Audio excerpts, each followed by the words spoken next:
11 pejuang yang dipimpin oleh seorang komandan dengan tanda panggilan Zushik dengan berani mengadakan pertahanan melingkar di desa Spornoye selama lebih dari seminggu. Rekamannya ramai beredar di media sosial Telegram pada Rabu 28 September 2022. Para pasukan Rusia terlihat sangat bersemangat dalam bertarung dalam situasi yang sulit. Salah satu tentara mengatakan itu semua tergantung pada contoh yang diberikan oleh komandan. Pasukan Rusia meluncurkan tembakannya ke arah Ukraina dari dalam sebuah bangunan yang sudah rusak. Sejauh ini selama invasi berlangsung, Rusia secara total merilis 304 pesawat Ukraina, 155 helikopter, dan 2094 kendaraan udara tak berawak, serta sistem rudal anti pesawat dieliminir oleh pasukan Vladimir Putin. Sementara itu dari kubu Kiev, Kementerian Pertahanan Ukraina melaporkan 550 tentara Rusia dieliminir dalam sehari terakhir.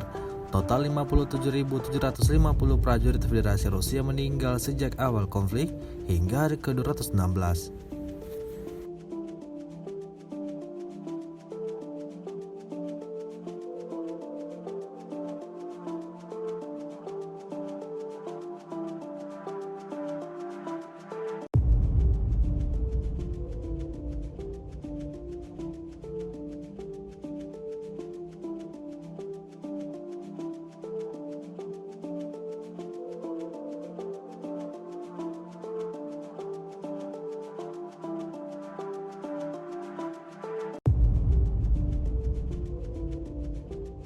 Sejauh ini selama invasi berlangsung, Rusia secara total merilis 304 pesawat Ukraina, 155 helikopter, dan 2094 kendaraan udara tak berawak, serta sistem rudal anti pesawat dieliminir oleh pasukan Vladimir Putin.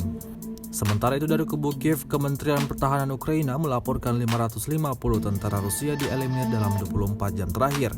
Total 57.750 prajurit Federasi Rusia meninggal sejak awal konflik hingga hari ke-216.